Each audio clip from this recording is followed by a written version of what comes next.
삼일체 주일은 기독교 사상에서 가장 중요한 교리인 성부 하나님, 성자 하나님, 성령 하나님이 동일 본질이지만 삼위, 각 위로 구분되신 분이시다라는 내용입니다.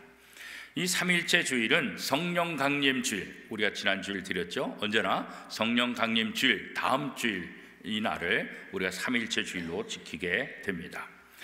우리가 살고 있는 시대에 여러 가지 문제가 있고 아픔이 있다. 그래서 많은 사람들이 우리가 살고 있는 시대를 위기의 시대라, 그런 얘기들을 많이 하고 있습니다. 사실 어느 때 위기의 시대가 아닌 적이 없었죠. 100년 전이나 200년 전이나 30년 전이나 지금이나 모두 다 위기는 있고 문제는 있고 아픔은 다 있을 수밖에 없습니다. 그래서 많은 사람들이 계속해서 우리가 살고 있는 시대는 위기의 시대다 이렇게 얘기하는데, 계속해서 위기가 있을 수밖에 없는 것을 우리가 잘 알고 있습니다.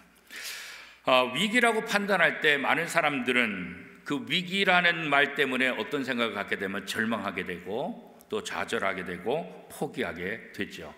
그래서 청년들 세대가 3포다 7포다 다 포기하는 세대다 이런 얘기까지 예전에 돌고 있지 않았습니까?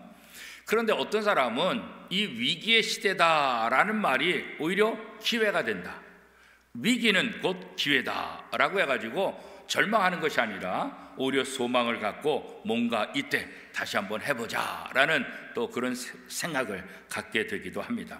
여러분 어떻습니까? 여러분은 지금 위기의 시대라는 생각 때문에 절망하고 있습니까? 아니면 어떤 위기가 오든지 위기는 곧 내게 기회다라는 생각을 가지고 열심히 살아가고 있습니까?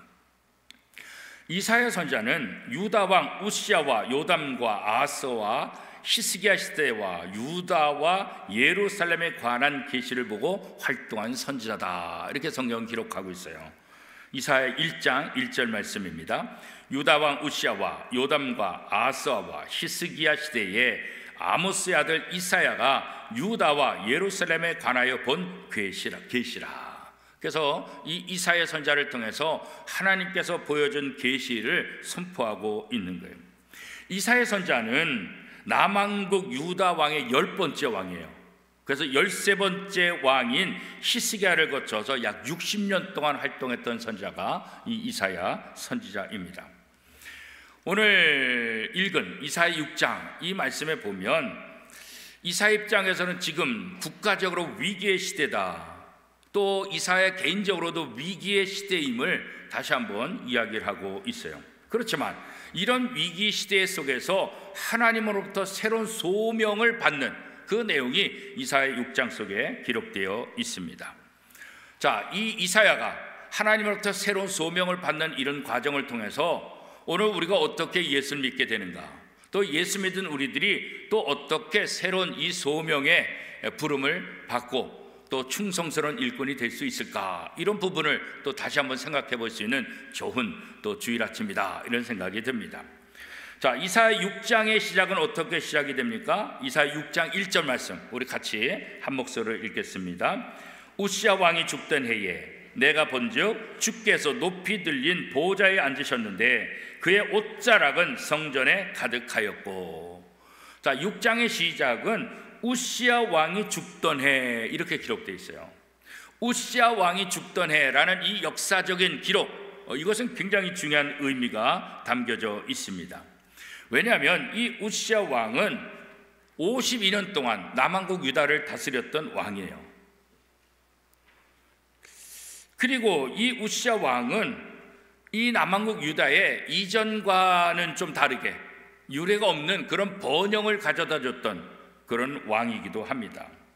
물론 우시야 왕이 말년에 교만해져서 나병에 걸리긴 했지만 이 우시야 왕은 전체적으로 정치, 경제, 군사적인 모든 부분에 있어서 아주 부흥케 했던 그런 왕이었습니다. 아수르와 애굽이 약해졌을 때 국방, 경제, 정치적인 면에서 팔레스타인과 시리아 일대에 유다의 영향력을 크게 확장했던 왕, 그 왕이 바로 이 우시야 왕입니다. 그러니까 우시야 왕 때 굉장히 부강한 것을 많이 누렸었죠. 물론 이전에 다윗 시대만큼은 안 되지만 다윗 시대 누렸던 그런 부강함을 이 우시아 때 누리게 됐던 거예요. 그러니까 이스라엘 백성들의 입장에서는 그런 지도자, 그런 좋은 왕이 갑자기 죽게 되니까 굉장히 충격에 빠지게 된 거죠. 그래서 우시아의 죽음은 온 나라의 국민들에게 좌절을 가져다 줬고 시리에 빠지게 된 거예요.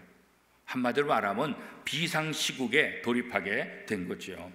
어떻게 보면 나라의 위기다 이렇게 말할 수 있어요. 그런데 바로 이런 시기에 이사야가 성전 안에 계신 하나님을 만나게 되는 거예요.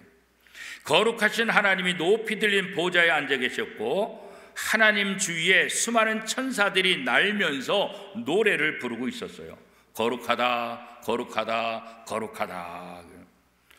이 이사야가 본 환상은 마치 요한계시록에서 요한이 본 환상과 비슷하다 이렇게 말할 수 있어요. 하나님의 나라는 거룩하다는 동일한 증거를 얘기하고 있지요. 하나님의 나라는 거룩함으로 충만한 장소, 어떤 죄악도 없고 어떤 흠과 어떤 점도 없는 곳, 이것이 하나님의 나라고 이것이 바로 거룩한 모습이다 이렇게 성경은 이야기하고 있어요. 거룩하신 하나님이 왕으로 자정하고 계신 그곳, 이것은 어떤 악들도 존재할 수 없는 그곳. 그래서 모든 죄인들은 죄사함을 받고 이 죄 문제를 해결하지 않고서는 하나님 앞에 나갈 수 없어요. 인간이 하나님을 보면 하나님을 보는 모든 사람들은 다 죽는다, 그렇게까지 성경은 이야기하고 있지 않습니까? 하나님이 계시는 거룩한 곳, 그렇죠? 예수 그리스도를 구주로 고백한 사람들이 갈 수 있는 곳, 예수 그리스도를 통해서 하나님의 자녀가 된 사람들이 누릴 수 있는 곳. 그래서 성도는 바로 이 구별된 거룩한 사람이다. 이 구별된 거룩한 사람들만이 하나님의 나라에 들어갈 수 있다, 그렇게 성경은 이야기하고 있잖아요. 그렇죠?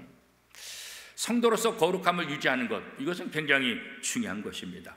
죄악과 타협하지 않고 세상과 구별돼서 거룩한 삶을 살아가는 것, 이것이 바로 성도들이 이 땅에서 살아야 될 가장 중요한 자세다, 이렇게 얘기할 수 있죠.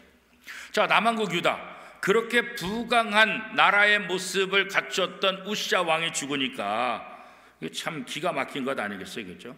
그러나 이사야는 이 성전에서 환상을 통해서 그런 위대한 왕이 죽었지만 이 이스라엘의 왕은 그 왕이 아니라 하나님이시다. 하나님이 우리를 다스리고 있고 그 거룩하신 하나님이 우리를 인도하실 것이다. 하나님의 통치를 이 환상을 통해서 이사야는 깨닫게 됩니다. 그런 면에서 조금 더 위로를 받게 되는 거죠. 우리가 살고 있는 세상, 최악의 상황이 온다 할지라도 우리가 정신 차리게 되면 또 그 위기를 기회로 바꿀 수 있는, 무엇보다도 하나님이 우리와 함께 하신다는 사실을 우리가 믿는다고 한다면 어떤 절망과 어떤 위기와 아픔 속에서도 우리가 다시 회복될 것을 꿈꿀 수 있게 되는 거죠. 그래서 하나님이 지금 우리와 함께 계신다, 하나님이 지금 나와 함께 하신다, 이 사실을 믿는 사람들은 어떤 상황 속에서도 새 힘을 공급받게 되고 또 새 힘을 가지고 일들을 감당할 수 있다, 이렇게 얘기할 수 있습니다. 이사야는 이 성전에서 환상을 통해서 살아계신 하나님을 보고 위로를 받았지만 한편으로는 두려움 속에 빠지게 된 거예요.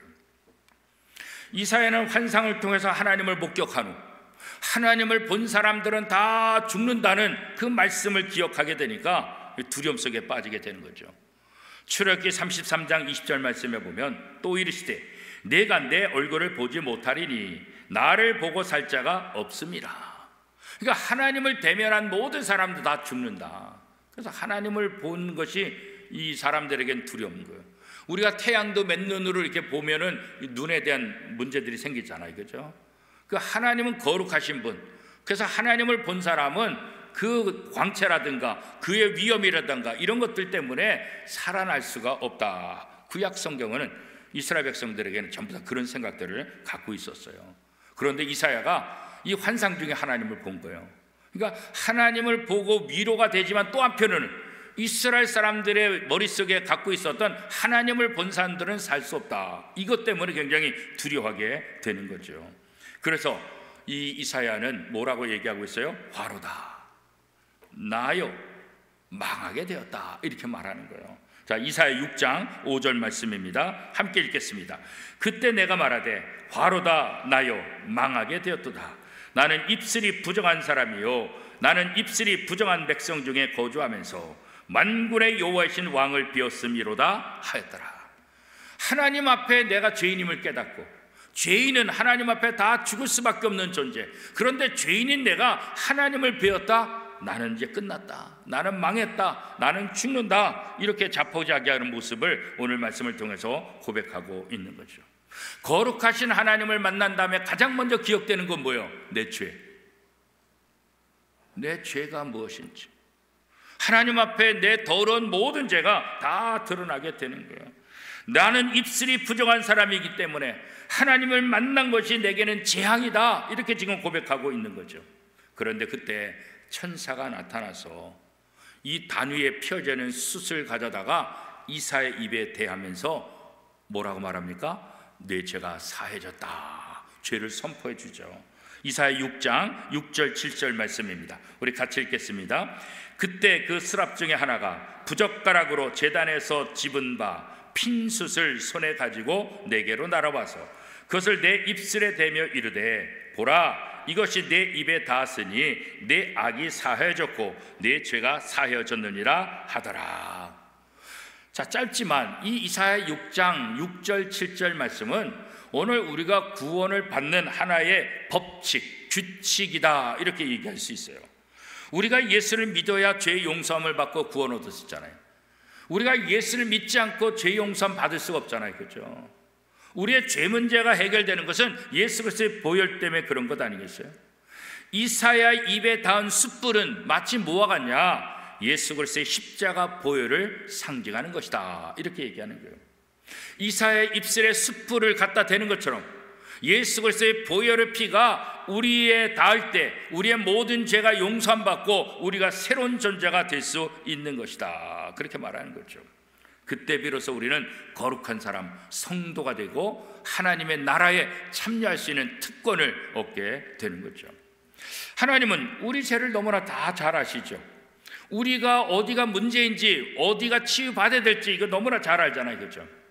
우리가 몸이 아플 때 병원에 가서 CT를 찍고 엑스레이를 찍고 검사를 하게 되면 여기가 문제입니다, 이것 때문에 이렇게 통증이 있었습니다, 이것 때문에 지금까지 고생하셨습니다, 이것만 해결하면 이제 다 나을 수 있습니다. 너무 감사하잖아요, 그렇죠?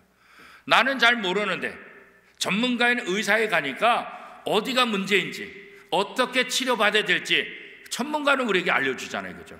전문가의 도움을 받는 것은 그런 면에서 우리에게 도움이 되는 거죠. 하나님은 우리 모든 사람에게 가장 전문가잖아요.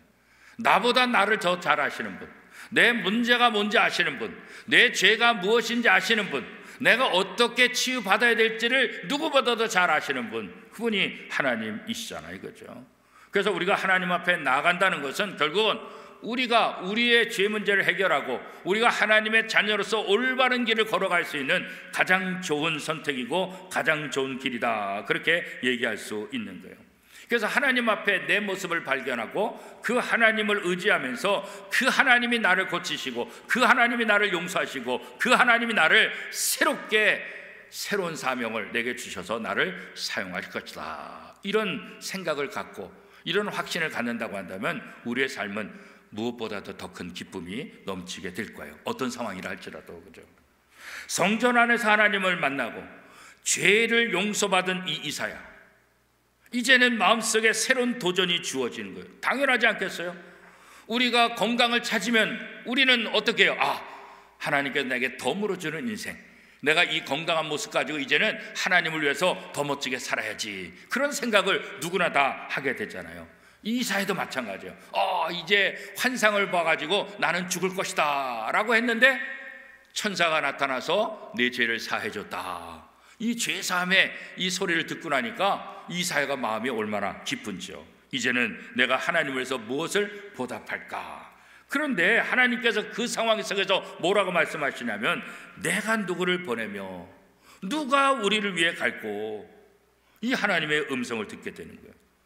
이사야는 그 음성을 듣고 이제 죄사함을 받은 자로서 서슴지도 않고 손을 들어서 하나님, 제가 여기 있습니다, 제가 가겠습니다, 아주 담대하게 이야기하는 것들을 우리가 보게 되지요. 이사야 6장 8절 말씀입니다. 우리 함께 읽겠습니다. 내가 또 주의 목소리를 들으니 주께서 이르시되 내가 누구를 보내며 누가 우리를 위하여 갈고 하시니 그때 내가 이르되 내가 여기 있나이다, 나를 보내소서 하였더니. 오늘 구원받은 사람도 마찬가지죠. 나 같은 죄인 살리신 주 은혜 놀라워. 예수 그리스도의 십자가 사건을 통해서 내가 죄 용서함을 받았다는 사실을 알 때 우리는 감격이죠. 허물과 죄로 죽었던, 다시는 살 소망이 없었던 우리가 다시 살아나게 되고 하나님의 자녀가 되고 하나님의 복의 통로가 된다. 얼마나 감사하겠죠. 그 은혜를 아는 사람은 이제 하나님 말씀하옵소서, 제가 하나님을 위해서 일하겠습니다. 하나님, 하나님께서 다시 주신 건강, 하나님께서 다시 주신 재물, 이제 하나님을 위해서 멋지게 사용하겠습니다. 하나님 앞에 헌신을 고백하는 그런 모습은 당연한 것 아니겠어요? 그렇죠? 바로 이사야가 지금 그런 고백을 하고 있는 거예요. 우시야 왕의 죽음으로 나라가 위기 속에 있을 때 천사들을 통해서 하나님을 만나고 내가 죄인임을 깨닫고 나도 이제 죽구나, 나도 부정한 사람이고 나도 하나님 앞에 이제는 다 끝장난 인생이구나 라고 좌절하고 포기했던 이런 이사야, 그런 이사야에게 하나님께서 음성을 들려주시고 죄 용서를 해주시고 이제 내가 나를 위해서 누가 일할까, 그런 음성을 들었을 때 이사야는 당연히 하나님 앞에 내가 하겠습니다, 그렇게 고백할 수 있는 것 아니겠어요? 왜 그럴까요? 우리가 위기를 만나서 그 위기가 우리를 무너뜨리고 위기가 우리를 힘들게 하지만 모든 위기보다, 우리가 처한 모든 상황보다 누가 더 커요? 하나님이 훨씬 크시죠. 하나님이. 우리가 맞닥뜨린 위기보다도 하나님이 더 크신 분이에요. 우리가 맞닥뜨린 상황보다도 하나님이 훨씬 크신 분이라고. 그렇기 때문에 그 하나님이 내가 만난 위기보다 크신 분이시다, 내가 처한 상황보다 크신 분이시다, 이것을 믿는다고 한다면 위기 때문에 좌절하지 않는 거예요. 그 상황 때문에 무너지지 않는 거죠. 오히려 그것을 통해서 하나님의 능력을 의지하고 하나님께 감사하며 또 하나님을 위해서 내가 할 일이 무엇인가를 찾을 수 있게 되는 거죠. 우리가 확신반 공부하다 보닐 때 어떻게 해요? 내가 이 구원의 은혜, 그렇잖아요. 이 구원의 은혜를 경험한 사람들은 이제는 어떻게 해요? 하나님의 부르심에 응답하는 삶을 살아야 된다. 그래서 구원의 부르심은 사역의 부르심의 시작이다. 우리가 확신반 공부할 때 그런 얘기들을 했던 것 기억나시나요? 나시나요? 우리가 구원받으러만 끝나는 것이 아니다. 사역에로 부르시기 위해서 하나님이 우리를 구원하셨다. 왜 하나님이 절망 속에 자포자기하고 있는 이사에게 내 죄가 사하졌다 이렇게 얘기했을까? 이사를 통해서 뭔가 일을 시키기 위함이죠. 이사를 통해서 뭔가 일을 하시기 위함인 거죠. 그래서 오늘 우리도 마찬가지예요. 우리가 위기다, 힘들다, 어렵다, 그러나 그 속에서 하나님이 나와 함께 하신다면, 믿는다고 한다면 두려워하지 않는 거예요. 오히려 그 속에서 하나님 앞에 하나님, 제가 여기 있습니다, 저를 사용해 주세요, 이렇게 고백할 수 있게 된다는 거죠. 그런데 이런 고백들도 다 하나님을 향한 믿음이 있으니까 하는 거지, 하나님을 향한 믿음이 없으니 이런 고백을 할 수가 없게 되는 거죠. 어느 날 성냥개비가 양초에게 말했어요. 양초야, 나는 너에게 불을 붙일 사명을 갖고 태어났다. 그러니까 나는 너에게 불을 붙여야 된다. 그 양초가 성냥불이 자기한테 이렇게 붙이려고 하니까 놀래가지고 양초가 성냥개비한테 말하는 거예요. 야, 성냥개비, 야, 너는 몸에 불이 붙어서 이게 타오르면 이 몸이 얼마나 뜨거운지 그 고통을 아냐? 너가 내게 불을 붙이면 나는 몸이 녹아지게 되고 얼마나 힘든지 눈물을 줄줄 흘려야 되고 나는 그냥 다 타고 나머지는 마지막에 재가 돼가지고 죽어. 그랬더니 성냥개비가 다시 양초에게 말하는 거예요. 양초야, 너와 나는 세상을 환하게 비치는 빛이 되라는 소명을 받고 태어난 거야. 성냥인 나는 너보다 훨씬 짧은 인생을 살아. 너는 양초가 돼가지고 오랫동안 하지만 나는 한번 딱 키고 나면은 순식간에 다 사라져. 야, 너는 내가 불을 켜기 위해서 내 머리를 갖다가 부딪히는 그 고통이 얼마나 세지 않니? 그러니까 성냥불을 딱 그어대려면 이게 부딪혀야 되잖아요. 그때가 이 고통이 얼마나 센지 알아 너? 너는 고통을 짐작도 못할 거야. 내 머리에 불을 붙이지 않으면, 그런데 나는 아무런 의미가 없어. 나는 불을 붙이기 위해서 만들어졌기 때문에 그래. 그래서 나는 오직 불을 붙여야 돼. 그러니까 너한테 불을 붙인다 그런 거예요. 성냥개비가 이 성냥개비의 말을 양초가 듣고 고개를 끄덕이면서 얘기합니다. 그래, 내 말이 맞다. 나도 불을 밝히고 온기를 주기 위해서 존재하지. 그렇지 않다고 한다면 나는 이 세상에 태어나지도 않았을 거야. 누가 성냥개비하고 양초를 의인화시켜서 대화하는 글을 이렇게 써놨어요. 재밌잖아요, 그죠? 그런데 성냥개비도 자기의 사명이 있다는 거예요. 양초도 자기의 사명이 있는 거예요, 그죠? 두 가지의 사명은 다 불을 밝히는 거예요. 성냥개비도 불을 켜서 양초에게 붙여줘서 밝히는 거고, 이 양초는 자기 스스로 불을 만들 수 없지만 성냥개비의 불을 통해서 양초에 불을 붙이면은 자기 몸을 태우면서 환하게, 그 다음에 어떻게 해요? 때로는 겨울에 따뜻한 온기도 주는 거죠. 성냥개비조차도, 양초조차도 자기의 사명이 있어서 이 땅에 태어났다. 오늘 우리는 사명이 있어요, 없어요? 우리도 사명을 갖고 태어났잖아요, 그죠? 우리 초등학교 다닐 때 국민교육 현장 얼마나 많이 외웠어요, 그죠? 나는 역사적인 사명을 가지고 이 땅에 태어났다. 누구나 사람마다 다 다르지만 역사적인 사명을 갖고 태어났는데, 성냥개비는 성냥개비의 역사, 사명, 양초는 양초의 사명이 있다는 거예요. 오늘 우리도 마찬가지예요. 하나님께서 우리를 이 원미동교에 보내주셨어요. 이 원미동교에서 40여 년, 30여 년, 20여 년, 10여 년, 어떤 분은 몇 달, 또 1, 2년 하나님께서 우리를 이 원미동교에 보내주셨다. 이 원미동교회를 통해서 하나님을 만나고, 이 원미동교회를 통해서 하나님을 위해 일하도록 우리를 부르신 거예요. 우리 각자들의 사명이 다 있는 거예요, 그죠? 세상에 존재하는 모든 것들은 다 목적이 있으니까 존재하는 거지, 목적 없이 그냥 있는 것은 아무것도 없다고요, 그죠? 그런데 그 목적은 뭐예요? 하나님이 원하시는 것을 행하는 거예요. 성냥개비가 자신의 사명이 있고 양초가 자기의 사명이 있는 것처럼 우리 성도들 모두 다 예수 그리스도를 구원받은 우리 모두는 각자 자기 자리에서 자기의 역할이 있는 거예요. 그걸 소명이라 그리고 우리 교회에서는 그것을 뭐라 그래요? 사명이다, 이렇게 얘기하는 거예요. 이 사명을 통해서 하나님은 어떻게 되기를 원하는 거예요? 많은 사람들 앞에서, 많은 세상에서 하나님과 하나님의 나라가 세상에 드러나기를 원하는 거예요, 그죠? 그렇습니다. 우리는 모두 다 하나님 앞에서 우리가 해야 될 사명, 소명을 갖고 태어난 사람들이에요. 예수 그리스도의 십자가 은혜를 받아서 다시 살아난 우리들, 다시 기회가 주어진 우리를 통해서 하나님은 이 땅에 하나님과 하나님의 나라가 선포되기를 원하는 거예요. 하나님 앞에서, 코람데오라는 말이 라틴어, 하나님 앞에서 구원받은 사람들은 하나님 앞에서 어떠한 삶의 자세를 살아가야 될까?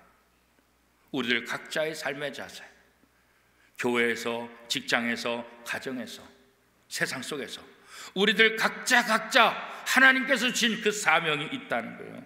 그 사명을 통해서 우리가 직장이 다르고 사는 곳이 다르고 하는 일이 다 다르지만 그 모든 것들을 통해서 하나님과 하나님의 나라를 보여주는 것, 이건 동일한 목적이에요.